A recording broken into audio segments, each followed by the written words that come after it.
to diversify so you understand also that I'm not talking about just a single experience from Egypt. It's across, and this one is a Shia scholar. فالقرآن يركز لماذا التركيز على اليهود؟ أولاً لأنهم العدو اللدود. اليهود لتجدن أشد الناس عداوة للذين آمنوا اليهود. يعني في الحاضر في الماضي والحاضر والمستقبل. The future, the present, and the past. The Jews are the enemy. So what's I go to mosque, and this is I hear quite often. Like I can't remember the amount of time that I've prayed behind the imam. May God kill them one by one. May God make their women widows. May God make their children orphans. So there was a strong religious metaphysical belief about the villainy and the evilness of the Jews, and my role in order to help the world to annihilate them and clean it of that plight. So that was a primarily religious hatred.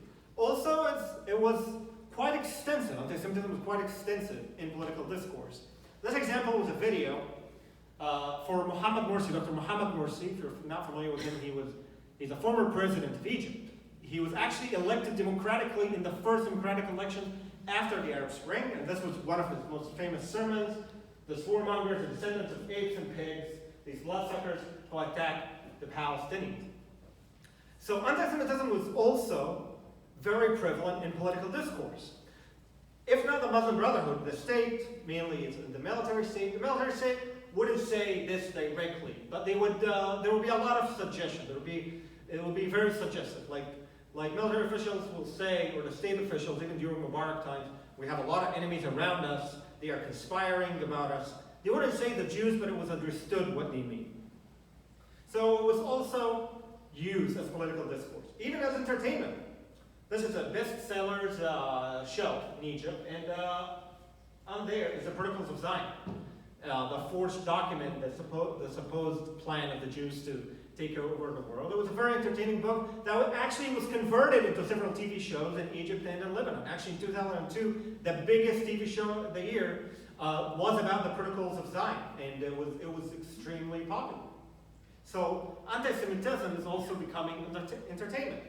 This is actually a scene from a TV show, from a Lebanese TV show.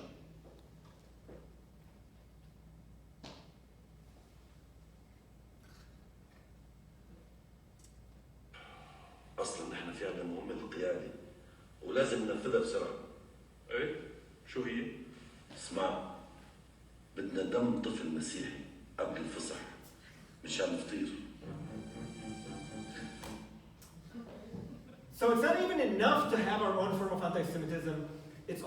We're also importing European anti-Semitism. Blood libel is a Christian medieval European libel. It has nothing to do with the Muslim world. It has nothing to do with Arabs.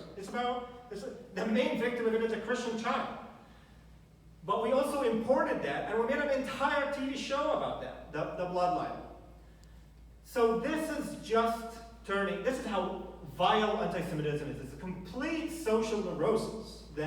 It's a neurosis that becomes prevalent, that everybody's engaged in, maintained by a paranoia, which is now maintained by the group. Everything is a Jewish conspiracy. This is a Jewish conspiracy, an Israeli conspiracy. To the extent that you see absolutely absurd and ludicrous patterns of thoughts about Mossad spy dolphins and Mossad trained sharks. It's absolutely neurotic.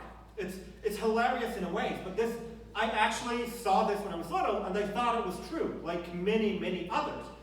And it's just absolutely fascinating for imagination of a child.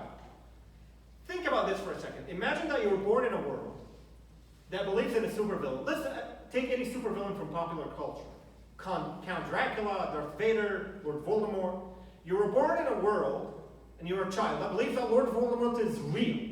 It's absolutely, everybody believes that they are real. And it's up to you, and you're Harry Potter, it's up to you to save the world. It's a fascinating, powerful story for the imagination of a child.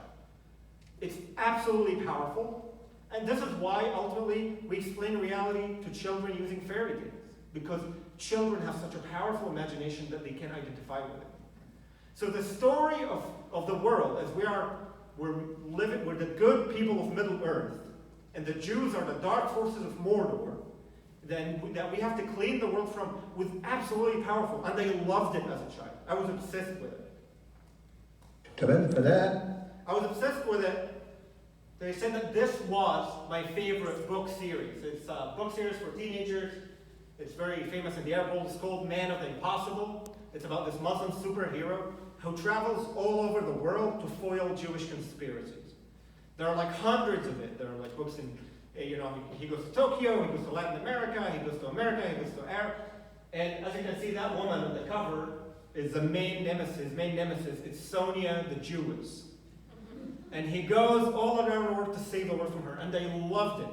And that was absolutely my childhood.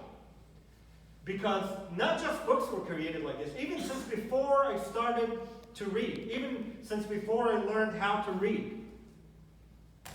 This was on TV.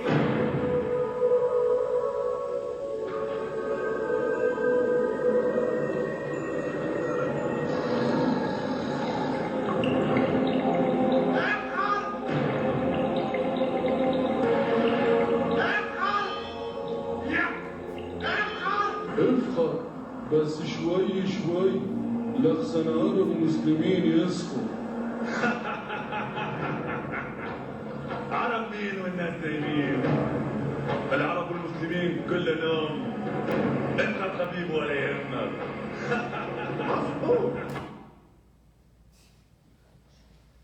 Cartoons. So this basically is playing to a very actually famous trope in the Middle East. Al Jazeera is the main one promoting it. Not a week that goes by without promoting it. That says that the archaeological digs under the Al-Aqsa Mosque, a temple now, are actually trying to destroy the mosque in order for the Jews to build their temple. So the Israelis are doing it on purpose in order to destroy the mosque, in order to steal the land and build.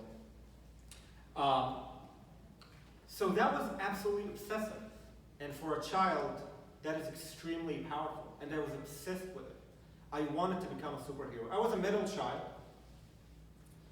Didn't have a lot of attention. The eldest was the eldest. It's the Middle East. The eldest is the eldest. And the youngest is the baby. And if you remember the picture, I was the darker one with the curly hair. And they were the ones with the fair skin and the blonde, dirty hair. So they got much more attention, which is rarer and more exotic in the Middle East. Egypt as well. So they got much more attention than I did, and they didn't have a lot of attention. I felt alienated. So that was my way to find meaning.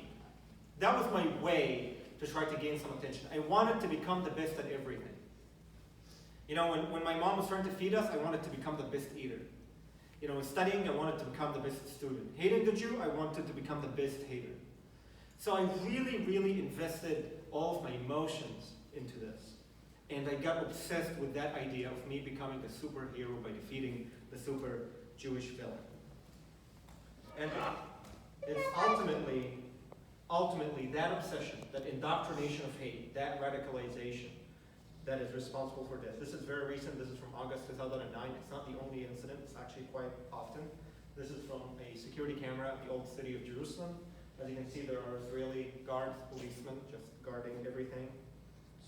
And then we'll see two 14-year-old Palestinians with knives, trying to stab them. He got shot. 14-year-olds. Children. This is not because of anything that Israel does. This is because of the cartoons they just watched, the books that I just told you about the hatred and about the indoctrination from a very early age. 14-year-old children.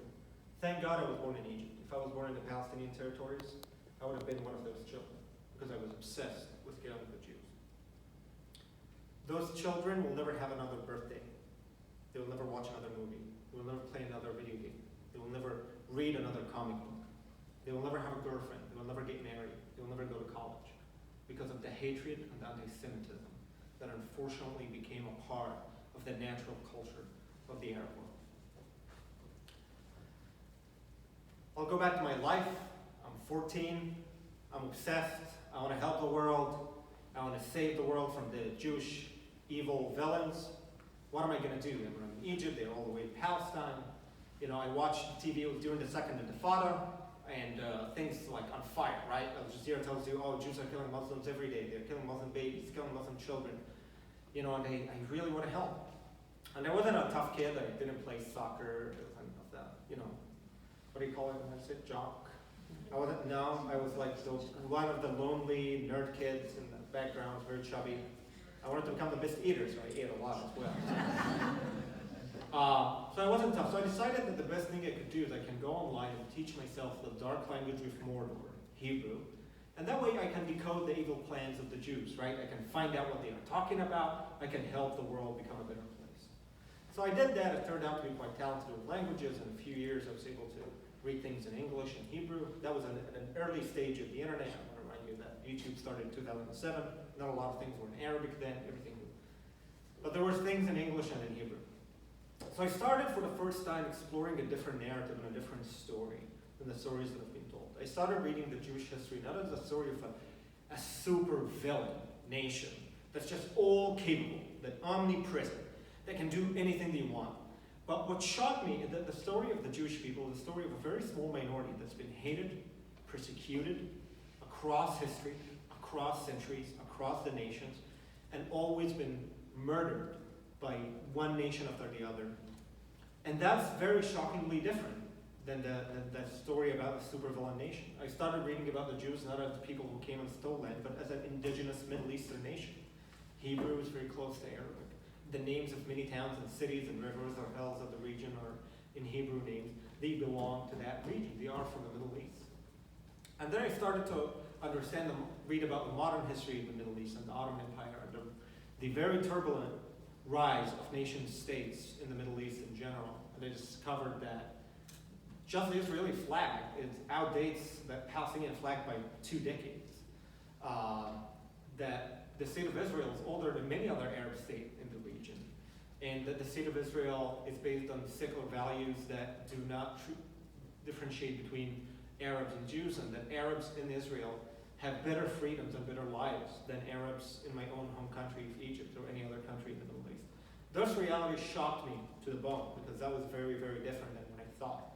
I looked at Israeli education and they expected them to be teaching their kids to hate all Arabs, the same way I was taught to hate all Jews. And then I was shocked to find that that's not true. There was not a switch. You can't really, many times, especially at the age of internet arguments and debates, we have that illusion that like you're gonna type in the perfect argument. You know, once you press enter, people are gonna change their minds and you're gonna say them. That's not true. It was residual change. It was very painful. It was very slow. It shocked me so much that I lost my faith. I stopped really believing in Islam as a religion, which is a capital offense in most of the Muslim world. It was really hard, but I was closeted and didn't tell anybody. And then I decided that I want to go study Hebrew at Cairo University.